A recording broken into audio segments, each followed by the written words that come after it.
Welcome back to the small engine disassembly part 4. Today we will be removing the crankcase cover off of the engine block along with the piston, crankshaft, and connecting rod. First thing that you will need to do on your engine when you're on this step is to remove the key that's in the keyway of the crankshaft. And to do that you need your diagonal pliers or side cutters, and you'll need to cut the zip tie and remove the key. You want to be careful not to lose this key, so you're going to put a piece of tape on it.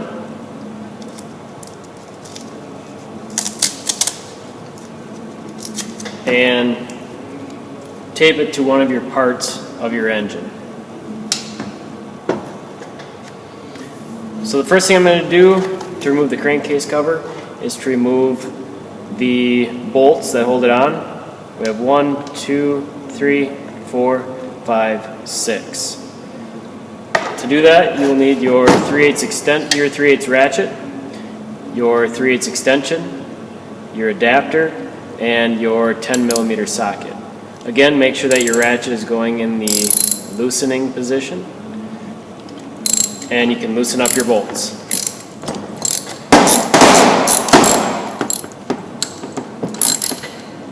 Now set your bolts off to the side, and after you remove the crankcase cover, you will put them back into their proper location. On the inside of the crankcase cover, you'll find your camshaft. These are the cam lobes, your cam gear, and there's a bearing that the crankshaft rides on. And you can also see your dipstick tube. Your camshaft should slide out. The mark on the camshaft should line up with the mark on the crankshaft. If we look on the crankshaft, there's a little dot, and those two should line up. Pay attention. We have our dot on the crankshaft gear, and we have a dot on the camshaft gear. We need to make sure those two line up so that the valves open at the correct time. These are your timing marks. So you're going to remove your camshaft, set it off to the side, and we will have our intake and exhaust tappets, which will slide out as well. You have 2 tappets. Set those off to the side.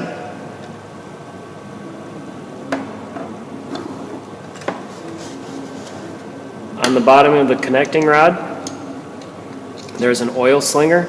When there is oil in the bottom of the crankcase, this oil slinger splashes that oil around and lubricates all the bearings on the crankshaft, on the connecting rod, and the piston pin, which I'll show you in a little bit.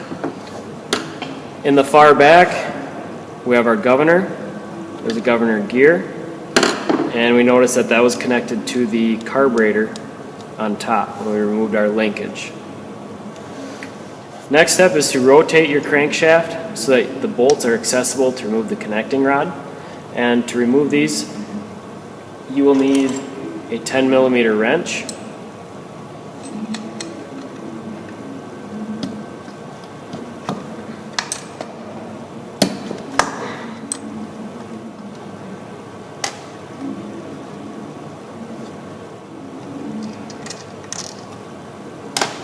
After you remove your bolts, you can take the connecting rod cap off. And before I go any further, I want to thread any bolt back on that I've removed so far. So I'm going to put all my crankcase cover bolts back in. All my bolts are put back in for the crankcase, and you'll notice that there's a gasket that keeps the oil from leaking out and dirt and debris from getting into your engine, going around the crankcase cover. Just make sure that you do not damage that. My next step is to remove the piston and the connecting rod. And to do that, I'm going to rotate the crankshaft, and I'm going to pull the piston out the top of the cylinder. Again, notice on the piston there's an arrow that points towards the valves. So I'm going to rotate the crankshaft and use my fingers to push the piston up out of the cylinder.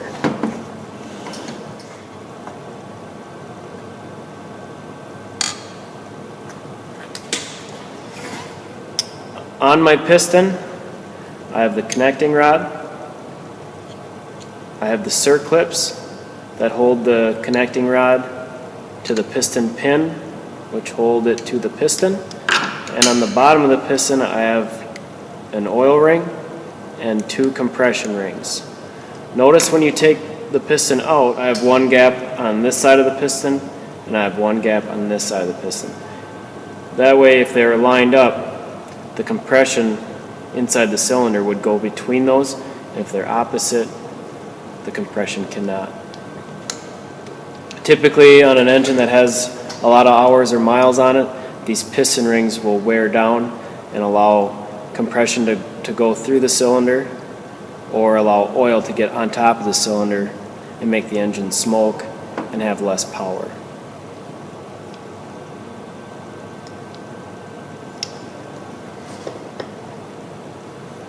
My next step is to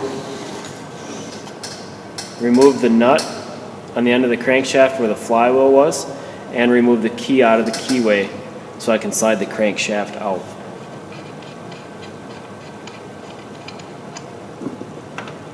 In order to get this key out, take your diagonal pliers, and if you pinch the keyway and wiggle, you're able to get that half moon key out of the keyway.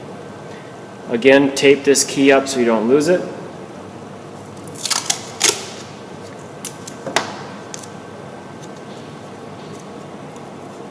My next step is to remove the crankshaft.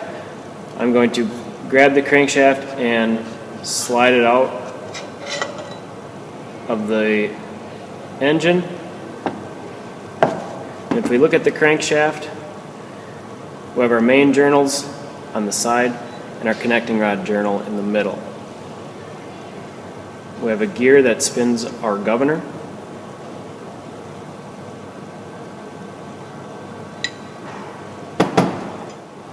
And that is the end of the disassembly of our 87cc engine.